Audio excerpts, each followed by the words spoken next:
What's good, guys? This is your favorite host with the most. This is your favorite realtor. And today on Chats with your favorite realtor, we have our rental guys, Zandi and Brad. They're going to just say some insights on the rental market. You know, I think this is very important for people to understand.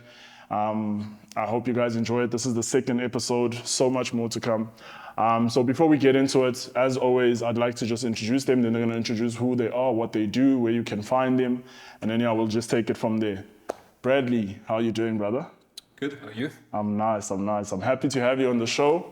Do you just want to let people know who you are, what you do, and then we can take it from there? Sure.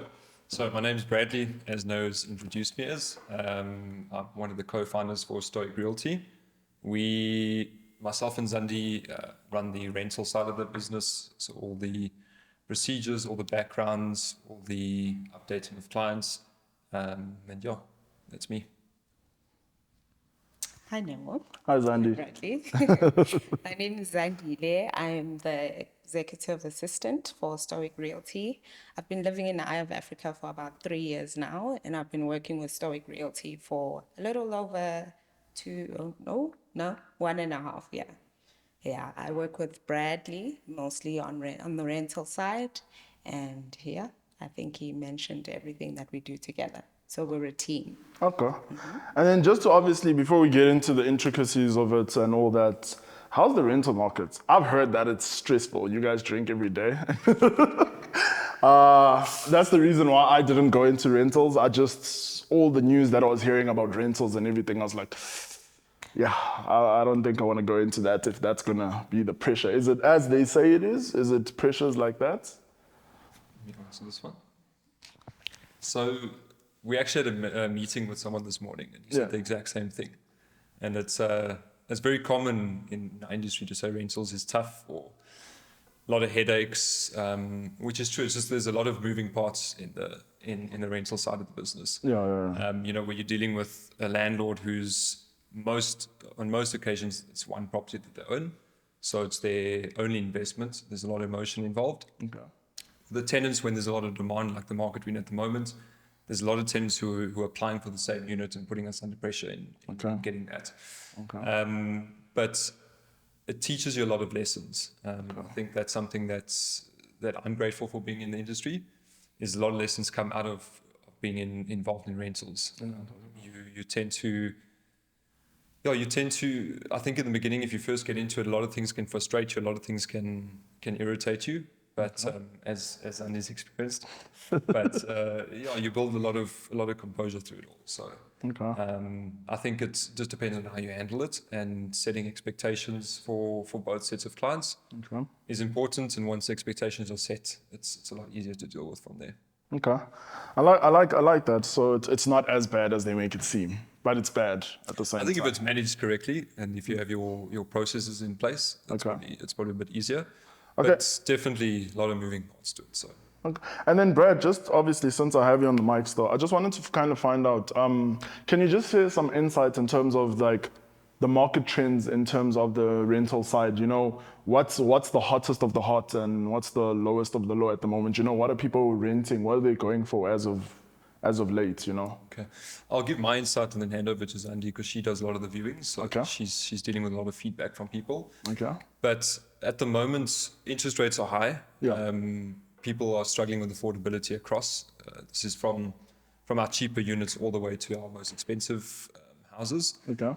So when the sales are down and interest rates are high and things are expensive, the rental market tends to pick up. Okay. A lot of people find flexibility in renting. So whether they're not deciding on a certain area or a certain estate, it's easy just to rent for 12 months and slowly move. Okay. And 6 to 12 months goes by like this. Before you've unpacked your last box in the house, your lease agreement's already over. Okay. So we're seeing a lot more demand now that costs are high, and that helps a lot of our investors in terms of vacancies being low. Okay. So when I do viewings, mostly in Eye of Africa, most of the clients that inquire are people that are looking for 2-bedroom apartments and 1 bedroom. 2 and 1, it's very difficult for us to have anything that's standing for more than 3 months. And then in terms of families or married couples that have kids, they are more interested in your standalone properties, so like your clusters, your Pine Valley, My Pad, and Stone Quarter. Just because it has a bit of a garden and people have the flexibility of having pets. Whereas in the apartments, there is a policy, it's not so easy. I think the 3-bedroom apartments are not so easy to rent out. Really? Especially the upstairs, because there's no garden. And a 3-bedroom is most likely to be rented out by a family. And, you know, if you have kids, you want a space where the kids can play around and the dogs can move around. But if you have, there's one recent apartment that I rented out, it's a 3-bedroom upstairs. That one has an inverter. I got a lot of inquiries based off of that one. I think that also helps. So if the landlord does put some sort of investment into the property that differentiates him from the other landlords, like an inverter or changing the lights or adding mirrors, that definitely does help in terms of getting a suitable tenant to rent the property. Because I've always thought about it, you know, like from a sales point of view, I've always seen it as, I don't know, sometimes I always feel weird when I see a person renting for like 40,000, 50,000 rand, just a place, opposed to them buying, you know. I don't get around the concept of that. I like, for me, it didn't make sense. Maybe you guys could elaborate a little bit more in terms of how those situations kind of structured. Because I just genuinely feel like if I'm coming with the clients and the client's telling me, listen, how much can they afford in terms of a monthly bond, and they tell me like 20,000, you know, it would kind of make sense sometimes if they do want to rent because, you know, of the interest rate, like Brad is saying. But I don't know, maybe you guys can share some insights on that. I've just never understood the mindset behind all of that, to be honest to you guys. Yeah, it is tricky. So when I started off as an admin assistant, mainly helping Brad on the rental side, doing all the admin. Okay. But and then I slowly started doing the inquiries and doing viewings as well.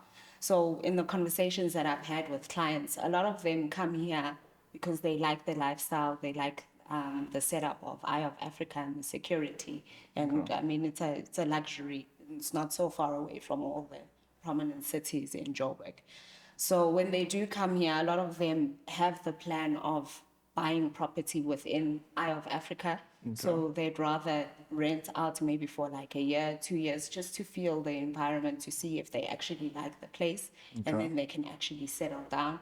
Some of them come here to be close to, let's say they already have property that they've bought or invested in, and they want to be close to the construction. So I think that's why people would be comfortable with paying 30K for a rental. 'Cause maybe they're trying to get into that mindset of being responsible, of paying like a bond. A huge you know, bond. and getting used to that. Okay, so it's like a trial run type of thing. Correct. So they can get it instead of losing their house, you know, type of thing. And Brad, on your side, do you have any insights on that Yeah, as well? Zandi sums it up quite nicely. We also, from our side, a lot of our people are buying stands Okay. who are planning to build in the next year. Yes, Tend to, you know, when you look at 30, 40, 50,000 rand houses, you imagine why people are paying that much for a house. Yeah. And a lot of the clientele renting that are people who are in the process of building. So they want to be within the state while building, just for ease of travel. Okay.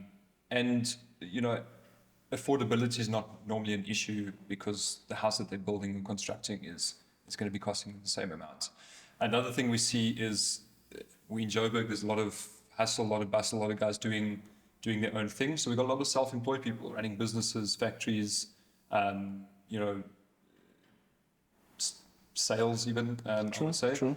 And a lot of these guys haven't structured their businesses or their financials to be ready to apply for a bond. A lot of the banks will look at them and not consider, especially 100% bonds. So the next alternative is just to rent something. Until you fix all your stuff up. Until we fix that. So that's where our guidance needs to come into.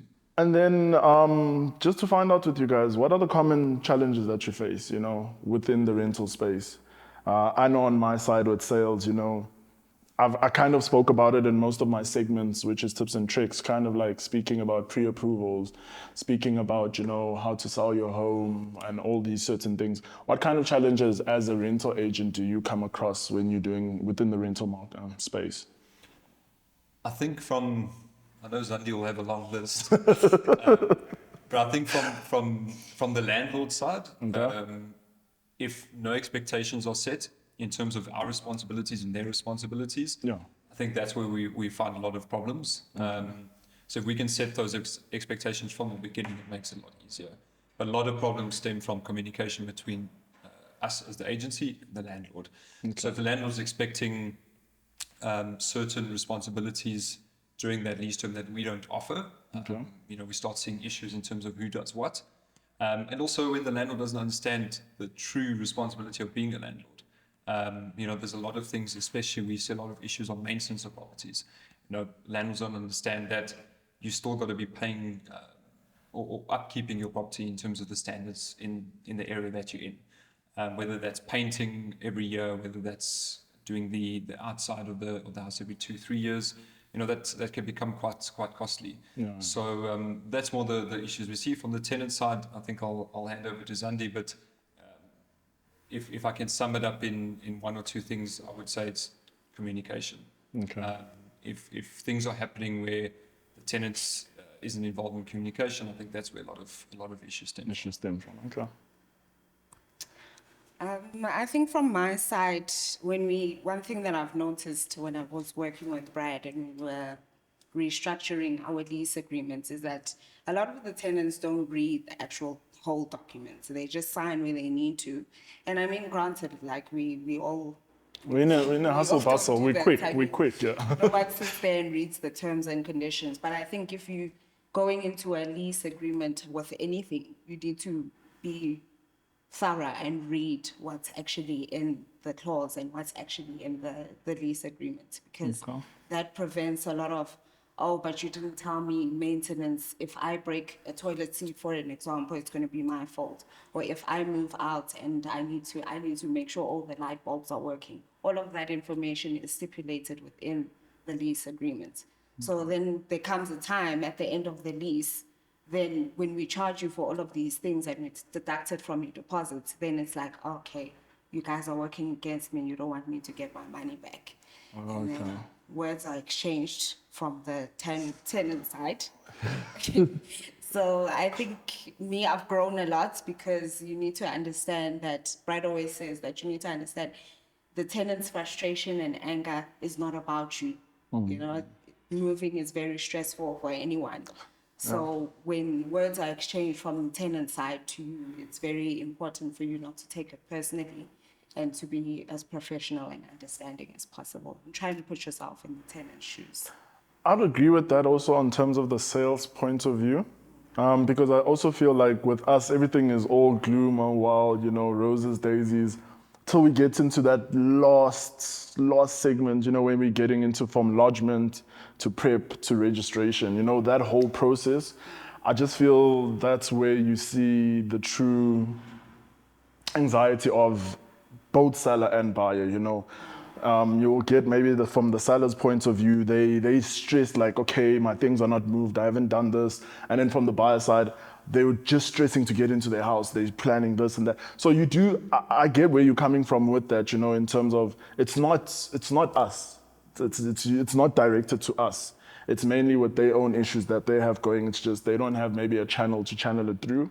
And unfortunately, I'm sure you guys are just like sales agents. We take the punches. We take the punches in and out. So I like that. I like that explanation on your guys' side. And then just in terms of, while you still have it, Zandi, then you'll just pass it to Brad. How do you advise landlords on setting the right rental price, I've always asked myself, how is that usually done as well? How do you structure something like that? I think with any landlord, before you even think about, let's say you're going through an agency, and that agent is looking for a tenant for you. Yeah. I think it's important to have a sit down with the agent and expect and sort of clarify your expectations. Like, what are you expecting? but also it's important from the agent to let the landlord know that, okay, this is the current price that's going for a rental in the market. You know, those things are very important to consider. And then do you guys usually get objections with that? Like when you tell them, look, this is the current price? Because I get objections 90% of my child, so that I have to come over. So do you guys also kind of get the same thing where you're having those types of issues and you're trying to overcome them? We do, but when that happens, let's say the landlord wants us to put the property, a 3-bedroom apartment, ground floor, at 18K, and currently the market is going for 17K. Yeah. We'll put it on the market for 18K, try it maybe for a month or two, Okay. and show you, and actually sit down with you and show you, okay, these are the amounts of inquiries we've been receiving, this is the feedback, this is what people are saying when we do viewings with them. And then would advise, okay, maybe knock it down by 500. Maybe that would help, because when people see the reduced price on Prop 24, it really does help. Okay. It also boosts the inquiries that come in. So we try and advise as much as possible, but at the end of the day, to a property, if you want it at 18K, we'll get it at 18K. It's the same. But before I say my part, Brad, what would you say on your side? So I think one mistake we see quite often is landlords want the rental amount to cover the bond, the levies, That's true. rates and That is very taxes. true. Yeah. And it makes sense. I mean, you also on social media and everything, you see all this talks about making sure that your rent covers all your expenses. Yeah. But it depends how much your bond is at, what the levies are, what the going rates if I talk about us specifically, the estate. Yeah. And like Zandi said, it's all market related. So there's, we did a segment on this a while back where it's so important to what we try reiterate to the owner is rather just have a tenant in the unit for 500 Rand less than what you are expecting or that you want. Because if the place is standing empty for the month, you're losing that whole month's rental and you're servicing that bond or whatever cost you have out of your own pocket. So in terms of pricing, it's just a bit of guidance from us, and mainly it's the same as the sales. It's what people are willing to pay. It's not really the amount you have in your head or the amount that you expect. That's what the market's calling for at the time. I'm happy that you actually brought that up because we had a conversation, I'm not sure if you do remember, where I was actually shocked when you told me, when I was like, okay, Brad, if I'm paying a certain price for rental, like what am I paying for? Let's use the estate, for example, because we were speaking on the estate, if I rent something. And then I was shocked when you kind of told me that, no, this is just for your rental, and then you have to sort out your water and stuff. I thought, from the rental point of view, you actually also sort out the levy. I didn't know that actually your guys' client actually is the one who sorts out the levy in most situations. So I think maybe if you could kind of clarify for the people out there watching, because I think everyone's mindset to think is like you're paying for every single thing, and that's why sometimes they'll try reduce and say no, this, that. But I think if they could actually understand, especially for estate purposes, I think maybe outside could be slightly different. But let's use for Eye of Africa. What are people expecting when they're renting? What are they expecting to pay for, and what's needed to be paid for, and what does the kind of like the seller, I would say. I'll put it as a seller. I think it's not a tenant on you guys. What is it usually? The person who owns the property. The person who owns the property. Landlord, sorry, yes. So your landlord, in that scenario, what would the landlord sort out, and then what would the tenant sort out? It's a good question. I think a lot of people get confused with that. Yeah. So as a tenant that's renting the property, you'll always be responsible for the rent and the consumables on that property. Okay. So consumables will consist of the water consumption, electricity, fiber, any consumable outside of the rent. Yeah. A lot of people ask us about rates and taxes. So from our municipality side, Yes. all owners or all landlords by law need to pay for levies and rates and taxes. Okay. So you can't charge the tenant that. So in our estate specifically, we've got a levy that every owner pays to the estate for all the amenities, tennis courts, hiking trails, all of that. That the landlord needs to take care of. You can't charge the tenant that. Okay. Same as the municipality rates, you can't charge a tenant that. The only thing you could charge is, again, consumables from like municipality, water, stuff like that. Water, sewage, and effluent.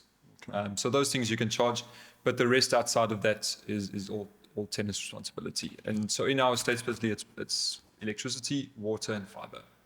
And then, Brad, could you kindly discuss, bro, the importance of screening like a tenant? I think, from something that I've noticed, and as a how can I put this? For my parents have a lot of rentals in Soweto and things like that, And I've seen in certain situations they judge off face value. I think that's an olden day type of thing. Like, you look good, so come into my house and so. And then after 3-4 months later, I have my parents just on my neck telling me how this person's stressing them. So can you kind of share how important it is to kind of screen a client, not just for the tenant themselves, but also for the landlord who's looking to use you guys as a rental? And please note, they don't just do Eye of Africa, just letting you know. So yeah, that's probably the most important part of our process is the screening. It's something that we take a lot of pride in and something we put a lot of time into as well.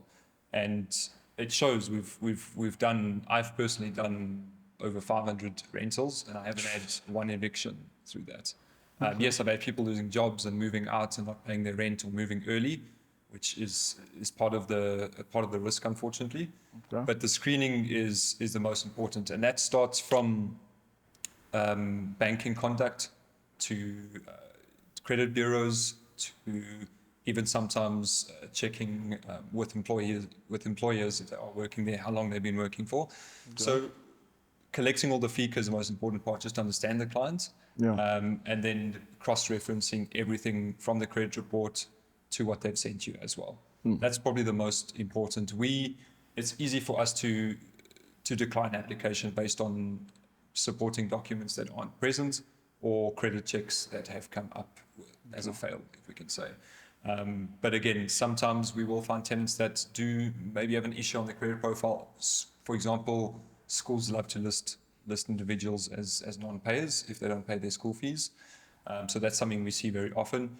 But if we have some supporting documentation to explain, look, there was a problem during this month, or they didn't receive the payment, just a bit of backup that makes it easier for us to make the decision. But again, most important, Zandi, I stress that to all the time on the credit checks, is to make sure we have everything and that we've gone through each process.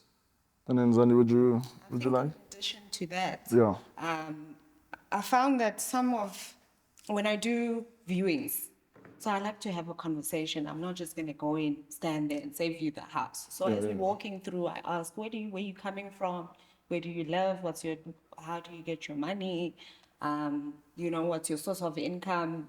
Those type of questions that will eventually be indicated in the application form and credit report when we do run it. So if you do find instances where the information that I was told when I was having a conversation with you is not correlating with what's written in the application form, 90% of the time the application doesn't go through, because that means you're not being truthful with me. And at the end of the day, I'm on your side as the applicant, and I want you to get a nice home for yourself. So yeah, I think way before the credit reports and the credit checks, I like to have that conversation with them. And I think we do definitely need to emphasize on something like that. Even on the sales side of the ballpark type of thing, it's so important to fika a client. And I think clients don't understand as well how important it is for themselves, not just for the seller.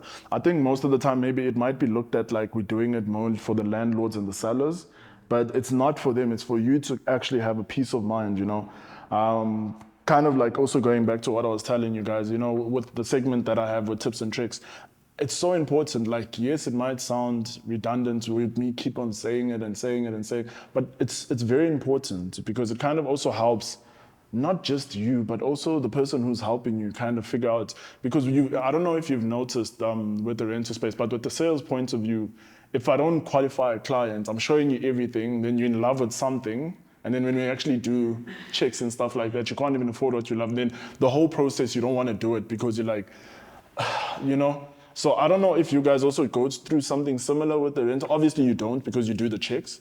But, has it ever come about where you've been in a scenario like that, where a client wants something that they couldn't get and they kind of told themselves that they can afford this. But when the credit and everything came back, it's like, unfortunately you can't? There has been instances. I think also another question that I like to reiterate when we do have the viewing is, do you have any credit defaults that I need to know of? So that when it does come up, I'm able to explain that to the landlord. Whereas if you don't tell me and then it comes up, and then it's like, okay, you could have told me because I'm vouching for you. Yeah, I don't know if Brad wants to add to that. I think it's firstly it's everyone's own responsibility to make sure they understand what they afford. Yeah. But again, that's what we're there for. And in terms of the FICA itself, it's I always say to clients, especially if there's if we get a little bit of hesitation in terms of supplying FICA, it's only how do I put it? It's if we're going to be going through the FICA process and asking for your FICA and making sure we've got everything, you understand that you're dealing with a reputable company. There's no if you go rent a property from an agency that doesn't request a copy of your ID, for example, you need to start asking questions of who you're renting from. Even if you're able to afford it, or if you've got nothing to hide, but you just haven't supplied that, something in the down the line is going to bite you. So when we request that FICA, people just need to understand that it's the same as in the sales. Requesting people's FICA, you need to understand that it's something that we do as part of our business, and it's almost it's if you just look at it as a bit of reputation from that company that's requesting it. Okay. And then are there any key factors that you'd like to share to anyone watching that could potentially decide to be a landlord in terms of hiring a rental agency? Are there any key factors that they should look into in terms of something like that? Because I do feel like there are a lot of fly-by-nights sales companies, rental companies, and I think if these are the things that kind of mess us up, the people who are really invested in this, to kind of get it right, because you have a bad experience with someone and then you judge everyone the same, Sure. And I think in first encounter, that what we always have to do is kind of readjust your mindset before we actually get down to business. So I don't know if there's anything that both of you guys would say is a key factor when looking for a rental agency. I think the most important thing is it needs to be a company or a person that you're willing to actually work with. Okay. So there's even times where we don't work with clients because maybe they don't fit our culture, maybe they don't fit the way that we do business. And the same thing for a landlord is, if you don't feel like the person you're meeting or the agent that you're meeting is going to fit what you require, rather look for something else. But a big thing to look out for is just look at their processes and look at what they do and what they don't do. Because some agencies will tell you that they manage and they'll do everything for you, but as soon as a problem comes up during that lease agreement, it's difficult to get hold of the agent. The responsibility is thrown back onto you. So those are probably important things to look out for. But every agency is different. Every agency charges a different fee as well. Okay. But one thing I want to reiterate is, if it seems expensive, which we get a lot, people say our management is expensive. No. It's because you'll get the service that you're paying for. If you're looking for something cheaper, you probably could expect a cheaper service as well. No, I believe in paying what you want as well, I agree.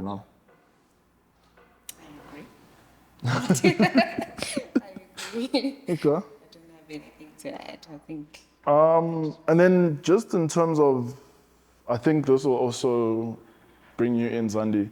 In terms of staying updated with the rules and regulations with the rental space and stuff like that, how do you guys usually do something like that?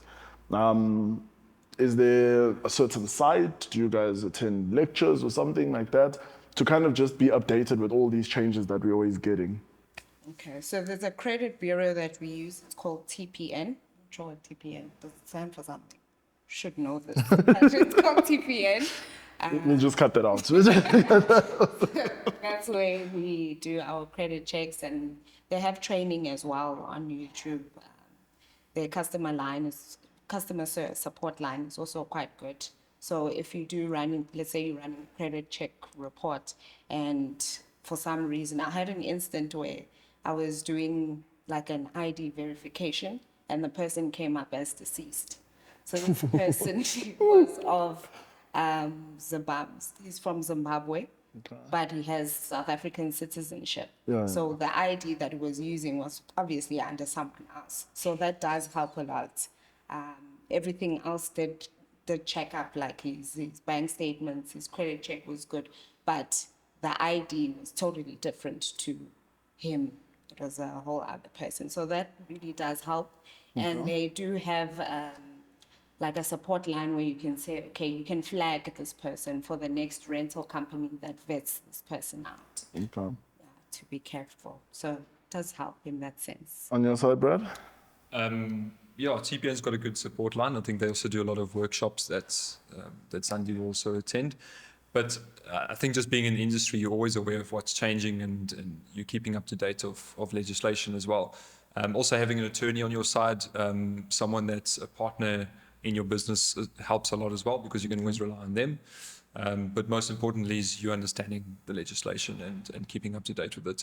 But there's platforms, there's places, there's training that one can take as well. And then, if so, how do you guys handle disputes in terms of landlords and tenants? Have you guys ever come across something like that?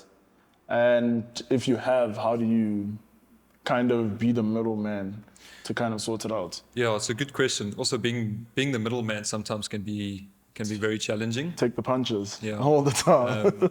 Because I think a decision that the landlord makes that you're communicating to the tenant, they assume that you're making that decision.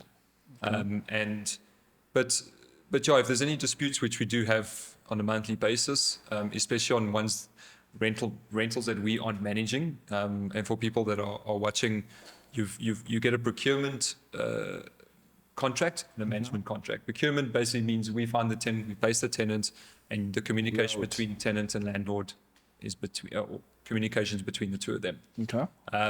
But again, it comes down to setting expectations. If you don't tell that landlord that's how that agreement works, immediately you're seen as the first point of contact for that tenant.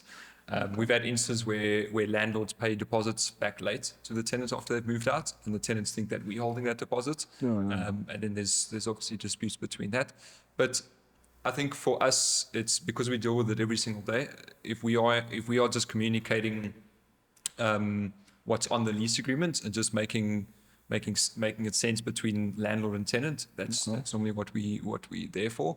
And sometimes people just need someone to vent at, just to let go and just say what they At least give me a bottle of wine, champagne. Let me go home and drown my sorrows. You can't give me all that stress, then just leave me with that, But I get that. And on your side, Zandi, since Brad was saying that you deal with a lot of viewings, I'm sure you get that a lot. Yeah, I do. Like every 3 months, there's just someone. And I think as an agent, I've learned to set boundaries as well. Because tenants or landlords, people tend to, if you don't set that boundary and that expectation of how a professional relationship is going to work, then those lines can be blurred a bit, and then there's all the bad things that can happen under the sun. So it's important to set expectations, like Brad said. If you are doing a placement or a mandate agreement where we do managing of the property, then that helps greatly. Yeah. And then what advice would you guys give to landlords and tenants to ensure a smooth and successful rental experience? You can look at the camera so they actually know how serious you are. I don't think they know how serious you are, but please look at the camera, tell them, Brad, on your side as well. Because I think, we'll be getting a lot of traction from this, because I think we're giving people something that they haven't heard, and that's why it's Chats with Your Favorite Realtor. But anyway, I you'll start. definitely would encourage open communication between the landlord and the tenant, because if we just doing a procurement agreement and we're not involved and it's between the landlord and the tenant, then you need to speak to the landlord at some point. You can't keep avoiding it, So I think open communication is very important, because it's a relationship between the two of you. And it's not just one-sided. Okay. Yeah, that's probably the most important thing, is communication. But I would always suggest looking at using a rental agent or management to say, on the property, because there's a lot of legislation involved that could get you in trouble if you're not handling correctly. So especially when it comes to disputes. So rather have someone that does it every single day, pay them the percentage, just see it as a write-off to the investment, and there's a lot more success coming from units that are managed by agencies. Okay. And then lastly, is there anything you guys would like to ask me? It's something I'm bringing new to this. I feel like I'm always asking people questions. Is there anything you guys would like to ask me on the sales side? Pick your pick. Don't make it too hard now. Take it easy. Take it easy. Have you got something? Are you sure? During the process of a sale, Okay. from signing of the offer to purchase to registration, Okay. what do you feel is the most important thing during that process? Because I feel like a lot of people are, with us updating tenants on the application, updating them on when the move is going to happen, you can't just keep quiet and expect us to meet the next day for keys. So in terms of during the process of registration, what's important to you? Stay in touch. I think that's number one for me. You'll find a lot of agents these days, once that offer is in and once that sold is official, I'll see you in the keys when it's time for the keys, And I think that's just the start, Yes, it does give that adrenaline. It's kind of like our drug to kind of get like an offer and a sold and all those things. But there's more after that, There's more. You still have to find out and make sure that the seller is actually going to be handling his accounts and paying off those things. You have to make sure that bond cancellations are sorted. So the in-betweens to actually get it registered, it's very important. Because you do find most of the time people think once it's sold, it's done. It's not done. That deal can still fall through. Complications can still happen. So the biggest thing I'd let agents know out there is stay in touch. Be there. Even through your sale, even through the after sale, still be there, because this is a relationship and a friendship you're kind of building. That's how I take real estate, My clients are actually my friends, Some of them invite me to their house warmings, to their kids' birthday parties and all those certain things. So staying in touch and doing that is so important for me. But yeah, I think that answers it. I also feel like there's even just a call or an update to say nothing's happened is... It's something, yeah. I've dealt, and I think because I'm in sales, I critique so many people in sales and all those things, Just even in general basis. If I'm dealing with an attorney can't update me every single week, I can't work with you.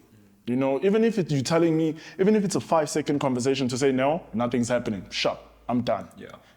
But the fact that I have to follow up with you, I don't like that, because I know that if I don't like that, my client doesn't like that. So let me try sort out and kind of find the in-between. So I think that's the best way I could answer it.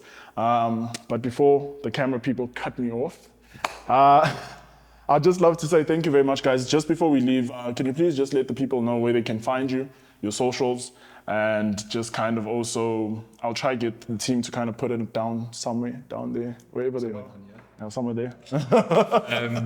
So it's easy to get in touch with me. I am on Instagram at Bradley Dare. It's my first name and surname, simple. Otherwise, you can find us on our website. You can find us on Prop24. Just search under Ive Africa. You'll find one of our faces there. I believe you guys are the leading rental agents in the estate. I'd like to think so. I'm not on social media, but you can find me on the company website, stoicrealty.co.za. Okay. Thank you very much as well, guys. It means a lot to kind of have you guys here and just share insight to the people out there in terms of rental, because I understand that it's kind of like we're putting you into our world so you understand us much more better, and you understand, because I think the impression of real estate agents or rental agents has been looked at in a different way. So I hope this helps everyone out there. Definitely catch you soon. Much love, like I always say. Stay safe, stay blessed, and this is your favorite realtor on your favorite chats. Cut.